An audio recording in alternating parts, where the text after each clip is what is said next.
In this video, you will learn how to show and hide formula bar in Microsoft Excel. Currently, you can see here this is the formula bar and I want to hide this formula bar to increase the size of this sheet. So firstly, you will learn how to hide this one. If this video is helpful for you, then please like this video and subscribe our channel for more informative videos.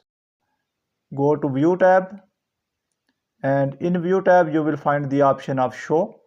From here, unselect this formula bar option. Click here. Now you can see here the formula bar is hidden now. Now you will learn how to show it again. Because this change is not permanent, you can undo this change at any time. To do that, simply again go to View tab, and in View tab you will find the option of formula bar under Show. Select this option. If you select this option, then you can see here the formula bar is again visible for you. So by doing so, you can easily show or hide formula bar in Microsoft Excel. That's the end of this video. Thanks for watching this video. Goodbye.